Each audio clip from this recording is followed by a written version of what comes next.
Okey, bismillahirrahmanirrahim. Assalamualaikum warahmatullahi wabarakatuh. Selamat pagi, salam sejahtera dan semoga saya doakan semua yang bersama dengan kita sekarang ini ataupun selepas daripada ini semua dalam keadaan sihat. Sekali lagi, apa saja program kita akan ingatkan supaya kita sentiasa berjaga-jaga dalam keadaan sekarang ni kan, COVID yang tak nampak gaya macam tak surut-surut. Sama-sama kita doakan. Yang penting kita jaga kesihatan, jaga SOP yang ditetapkan oleh pihak KKM dan itulah, walaupun dalam keadaan sekarang kalau kita tengok keluar pun ramai lagi yang bawa anak-anak kecil pergi ke shopping mall dan sebagainya kan. Dalam keadaan sekarang ni kita kurangkanlah. Peramlah anak-anak tu dekat rumah kan, untuk kita jaga kita lah, untuk kita menghalang sama-sama kemerembakan. Fungsi kita, tugas kita mungkin sikit tapi boleh membantu banyak kepada negara. Okay? Sekali lagi bersama saya Nur Hayati binti Mak Harun daripada bahagian pembangunan industri tanaman Jabatan Pertanian, live daripada peta organik. Sekarang tanaman tembikai merah dan juga kuning yang telah pun sampai masa untuk dituai daripada Kompleks Pertanian Tetek Kantong. Okey, hari ini kita akan kongsikan dua segmen. Ada dua segmen yang akan kita kongsikan. Segmen yang pertama kita akan kongsikan, kalau tadi sama-sama dah boleh tengok macam mana keadaan ladang ataupun petak tembikai yang ada ni, yang diuruskan secara organik tanpa setitik racun, tanpa sebiji pembaja kimia. Kalau tengok keadaan pokoknya, pada saya sangat-sangat okey lah. Walaupun tanpa menggunakan racun, kita boleh manage, kita boleh uruskan, kita boleh tanam tembikai ni sampai ke peringkat berhasil dengan secara organik. Mungkin nanti Puan Nur Hayati, Puan Yat akan tunjukkan macam mana asal dulu petak ni adalah tanah yang ditambak. Tanahnya sangat-sangat keras. So bila kita dari semasa ke semasa kita tanam dan kita rawat, kita buat pembajaan kompos dan sebagainya, tanah tu semakin tahun dia improve, dia lebih gembur dan kaya dengan ada cacing banyak katanya. Nanti kita cari cacing-cacing dekat dalam batas tanaman. So segmen yang pertama, manual tanaman organik. So kita akan, Puan Yat pun dah sediakan bahan-bahan bantu mengajarnya untuk menerangkan. Mungkin kalau kata tak dapat diterangkan dengan detail sebab ada beberapa, kalau ikutkan kursus organik dia pun 3 hari juga makan masa dia kan. Kaedah pembuatan dia, macam mana nak guna aplikasi dan sebagainya, panjang lah. Kita cuba ringkaskan. Mungkin ada yang dah tahu dah larutan-larutan yang basic ni. Jadi kita tengok macam mana combination nak pakai tu mengikut peringkat umur dan juga dia punya kadar, sebagaimana kita amalkan di peta organik. So saya Poya akan cerita detail satu-satu ya. Okey. Kalau tuan-tuan tengok kat sini ada larutan-larutannya, ini adalah asas dia. So yang sebagaimana yang telah dipaparkan ini adalah advance lah, macam mana nak guna kombinasi ni. Mungkin satu ini kurang memberi kesan berbanding dengan kita campur beberapa larutan yang ada. So saya serah kepada Puan Nur Hayati Abdullah ataupun nama glamournya Puan Yat, bersama dengan dibantu oleh Puan Maria untuk menceritakan, berkongsi berkaitan dengan manual tanaman tembikai organik. Assalamualaikum. Salam sejahtera, selamat pagi. Okey, terus straight to the point lah. Okey, saya akan menerangkan berkenaan manual penanaman ataupun jadual kalender tanaman untuk tembikai secara organik. Okay, kalau tuan-tuan perempuan tengok ni, memang kita dah bertanam lah. Dan sebenarnya penyediaan kawasan tu amat penting lah. So kalau ikut sini, nampak ke? Boleh tunjukkan gerak kerja pada hari 10 hari sebelum kita tanam. Kita perlu tabur IMO5 instant. Nanti saya cerita IMO5 instant tu apa, dan siram dengan plant booster. Okey, ini 10 hari sebelum penanaman lah, maksud kata penyediaan kawasan. Okey. So IMO5 instant Sekejap ambil MO5 instant. Okey, MO5 instant ni ada orang kata bokashi ke? Beza dia bokashi dengan MO5 instant ni cuma bokashi ni tak ada topsoil. MO5 instant ni ada topsoil. Dan IMO ni bermaksud indigenous microorganism ataupun kita tahu kalau biasa dengan natural farming daripada Dr. Cho Han Kyo, Korean natural farming. So inilah asas dia MO5 instant. Kalau ikutkan MO5 nak jadi MO5 daripada MO1 tu 34 hari. Tapi mulai daripada saya belajarlah daripada bahagian horticulture 2018 tak salah saya, 2017 2018. So dia orang dah develop MO5 instant di mana 7 hari saja kita boleh dapatkan untuk sebagai kompos lah. Kompos untuk penyediaan kawasan. Dan bila kita dah letak, tuan-tuan perempuan jangan kata saya buat dalam ni. Tak, kita sebenarnya kita buat secara manually lah. 10 tan ke berapa tan ke yang diperlukan. Dan kita akan ikut ratio di bawah kalau nampak ada MO5 instant kat sini. Situ MO5 instant. Okey. So kita akan ni lah guna apa? Tinja haiwan, satu bahagian topsoil. Topsoil yang mana ada di sini kita akan gaul sekali lah. Okey. TEM tu ialah teknologi effective microorganism ataupun di bawah Jabatan Pertanian kita namakan apa-apa kaedah secara organik. Contohlah ada yang kata BIM, beneficial indigenous microorganism, IMO, lepas tu KC natural farming. Kita namakan di atas nama yang besarnya TEM, teknologi effective microorganism.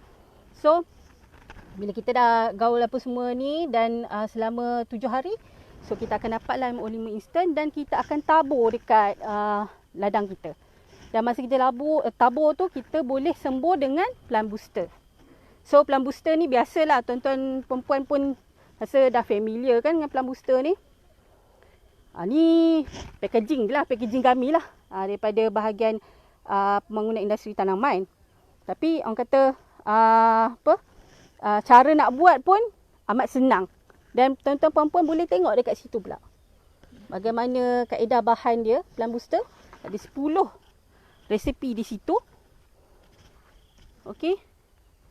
Adalah dia punya sebab-sebabnya kita gunakan nenas, pisang.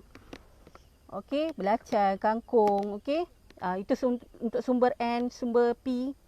Okey. Dan kita dah sembur dah dekat ladang kita plant booster dengan di atas MO5 instant yang kita tabur tadi, dan kita akan rotor lah. Okey, kita akan rotor dan kita akan pasang pengairan dan kita akan letak silver shine. Lepas tu sehari sebelum nak tanam kita baru tebuk lubang supaya kita boleh prevent daripada rumpai tu tumbuh awal. Kalau kita tebuk lubang awal lagi rumpai tu akan tumbuh pula kan. So esok kita nak tanam, kita akan ataupun 2 hari sebelum kita akan buat lubang dan kita akan tanam. Yang ni saya rasa tuan-tuan pun dah yang mana mengikuti siri yang pertama Temikat Organik, kita tahu tanam kita tanam pada anak pokok yang berumur 8 hingga 12 hari. So jarak tanaman ni tuan-tuan perempuan pun boleh tengok kat sini lah. Okey. Sama ada nak guna 1 meter. Okey, jarak antara baris 5 meter. Okey, lebar ini silver shine ni 1.2 meter.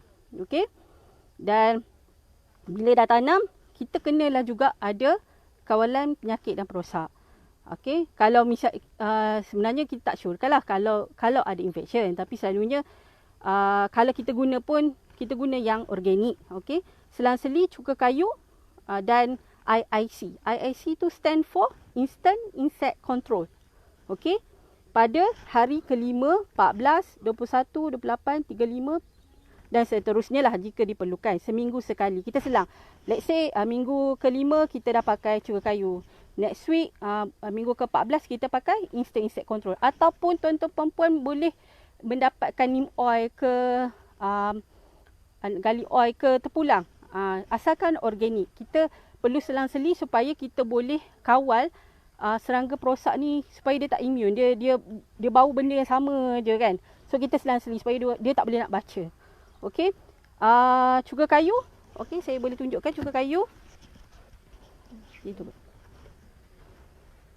Cuka kayu. Cuka kayu ni kami dapatkan di kilang pemprosesan arang kayu di Kuala Sepetang. So tuan-tuan puan boleh dapatkan, belilah di sana. Ada packaging dia, tak salah saya ni besar ni RM10 ke berapa? RM10. Okey. Cuka kayu. Dan insect control tak apa, kita biarkan last, nanti kita akan tunjuk macam mana cara nak buat instant insect control ataupun kawalan perosak menggunakan bawang putih. Terpulang nama tu depends on orang. Dan kita dapat nama ni pun daripada ini formula asal daripada bahagian pembangunan industri tanaman Kedah. Kita boleh kita share dan kita cuba, insya-Allah alhamdulillah berkesan. Okey. Dan seterusnya okey, ni 10 hingga 14 hari ni pun cantasan suluh. Hari tu saya tak pasti sama ada siri pertama ada terangkan, saya rasa ada. Okey. Pembajaan type 2 untuk tembusaran 10, 14, 21, 28. Kita sembuh secara folia. Dan saya terang dulu, okey, 30 hingga 40 hari pendembungan berbantu. Ini masa siri pertama tembikar kita dah tunjukkan Puan Nur Hayati Mat Harun yang tunjukkan. Okey, hari ini saya Nur Hayati Abdullah akan tunjukkan yang tembikar organik lah. Okey. Pembajaan type 3 35, 42, 49, 56 hari untuk yang berbuah. Dan untuk pembajaan type 4 kematangan buah ataupun kita nak boostkan dia punya kemanisan buah 60, 65 atau 70 hari lah. Yang mana kalau ikut tembikar 65 hari, tapi ada juga yang matang lambat sikit 70 hari. Okey. Saya akan tunjukkan type 2 dan type 3 dan type 4. Cuma type 1 tu dia sebenarnya rendaman biji benih. Okey, itu tak apa. Itu kita tak sentuh lah. Okey. Type 2 FPJ. Ni saya bagi tahu dulu apa benda, nanti saya tunjuk barang dia. Okey, FPJ ialah fermented plant juice. Kat depan ni ada fermented plant juice ataupun Puan Maria boleh angkat fermented plant juice. Okey. Ini type 2, okey, FPJ. Dengan air 500. Bila kita dah buat FPJ ni pun ada satu, itulah kata orang kata pertanian organik ni boleh letak yang pula lenguh pula kan. Okey. Pertanian organik agak remeh pada peringkat awal, tapi bila kita dah catch up, kita dah boleh buat semua larutan natural farming ni, insya-Allah kita boleh mudah je kita dapatkan sebab kita pakai sikit saja. Okey. Okey, kita ambil 1 mil daripada sini dan kita campur dalam air. Okey. Dan cuka nipah. Cuka nipah ni kami beli juga ni di sebelum Teluk Intan tu kita beli kan. Okey. Dan air FAA, fish amino acid, ikan. Okey. Dan PCA, tulang lembu. Tulang lembu, okey. Tambah air juga. Dan kita akan campurkan semua dan kita akan inilah sembur pada di atas daun dan sulur secara folia. Okey, type 3. Lupa. Type 3. Cuma beza dia, type 3 ni kita pakai fermented fruit juice. Yang fruit lah, yang buah yang tinggi dengan sumber P. Okey, yang tadi FPJ tu plant, sumber kangkung, tinggi dengan N. Okey, beza dia itu je lah. Dan sama juga guna cuka, guna FAA, guna kalsium fosfat dan air laut. Okey, air laut ni dapat mana? Kami pergi lumut. Tapi sebelum COVID hari itulah kami beli. Okey. Type 3 ni agak banyak sikit lah, 5 dia punya bahan. Dan type 2 hanya 4. Okey, baja type 4 untuk tadi saya cakap kemanisan ataupun kematangan buah, kita guna kalsium fosfat, tambah air laut dan air lah. Okey. Kalau ikutkan type 3 ni pun dah ada. Cuma kita tambah baik dia, kita just fokus pada kemanisan buah. Dan okey, yang tadi saya sebut fermented plant juice, fermented fruit juice, fish amino acid, nampak ke ayat-ayatnya? Kameraman nak adjustkan. Okey. Boleh? Dah boleh letak ke? Alright. Okey, apa yang saya nak ceritakan? FPJ sumber kangkung tambah gula merah. 1:1. Let's say kata guna kangkung lah. Okey, pertanian organik ni tuan-tuan perempuan tak boleh rigid. Macam okey nak kena pakai kangkung juga. Jenuh je kangkung kan. Contohlah kan. Tak apa. Ada apa yang sumber hijau di depan mata tuan-tuan perempuan? Bayam ke, apa-apalah. Bayam Brazil kan. Sekarang banyak kan. So, boleh ambil 1 kilo bayam Brazil tambah dengan gula merah 1 kilo juga. Okey, peramkan dia selama 7 hari saja. FPJ yang ada FF ni lah. FFJ, FAA dia cuma sebulan. FFJ ni fermented fruit juice. Kebetulan last month, bulan lepas kami ada sumber benih betik yang banyak dan kami buat FFJ lah. So 1 kilo betik tambah dengan gula merah. Okey, blendkan dia dan peram selama 7 hari. So kita akan dapat ni lah. Okey. Fermented pula. Fish amino acid, ikan ataupun semasa saya belajar di Thailand, dia orang pakai je segala mak nenek perut ikan dan dia peramkan dengan gula merah dan dibiarkan selama sebulan. So kita akan dapat fermented lagi fish amino acid. Okey. Ni sebulan. Kalsium PCA orang tulang lembu ni pun sebulan juga. Tulang lembu 1 kilo, cuka nipah 1 kilo. Okey, dapatlah 1:1 juga. Jangan benda-benda ni tuan-tuan. 1:1 je ni semua dan 2 bahan saja. Okey. Ni CAP kulit telur 1:1 juga. Kulit telur 1 kilo dengan cuka nipah 1 kilo. Sebulan juga. Okey. Cuka nipah beli. Ni beli. Cuka kayu. Beli. Air laut. Sumber semua jadi Allah Subhanahu Wa Taala. Tu dia. Amin. Okey. Bulan booster ni lah. Yang saya cerita tadi 10 resepi itu. Okey. Last but not least. Wah, cakap orang putih sikit ya. Kita tunjuk macam mana nak buat instant insect control. Yang ni kita fokus kat sini ya. Saya tutup yang belakang-belakang ni.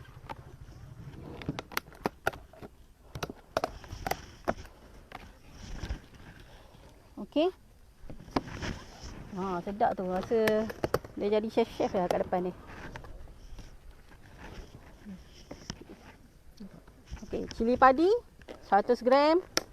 Kan, macam rancangan masakan macam tu kan, kena angkat macam tu kan. Okey. Bawang putih. Sabun cat kapak ni 10 gram tapi kita dah dilute dengan air lah. 1 liter. So 1 liter tu jangan pakai yang lain. Maksudnya jangan ambil yang lain kalau nak blender ni. 1 liter tu ambil untuk blender ni pun ambil daripada 1 liter tu. Bawang putih pun 1 liter ni juga. So ni sabun cat kapak. Cuma kami tak ada tong besar pula hari ni. So sabun cat kapak kita masukkan cili padi. Boleh ke? Itulah kat ladang semua yang dekat ladang je. Sebenarnya boleh kalau tuan-tuan perempuan nak buat dekat ladang tuan-tuan perempuan. Ada yang workers yang kuat-kuat ke nak tumbuk cabai ke tu pulang. Kan? Macam Puan Maria selalu macam tu.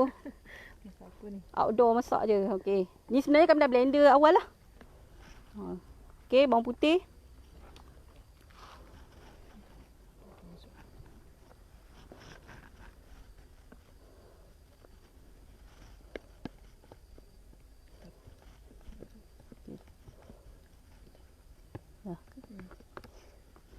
Okay. Tak apa. Kalau ni nanti sebenarnya kena ni lah. Kena kacau bagi. Ataupun kalau ada blender terus je lah masuk semua blend. Senang macam tu kan. Okay. Biarkan semalaman. Esok tu boleh dah guna. Tapi kalau nak guna ni tuan-tuan perempuan perlu tapis dululah. So nanti bila guna insect sprayer tu tak adalah tersangkut kan. Ni kalau tuan-tuan perempuan pun tanam edible garden ke belakang rumah. So ini mudah lah.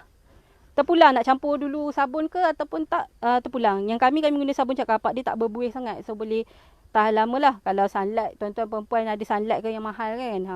So tuan-tuan perempuan tambah 2 jenis ni je.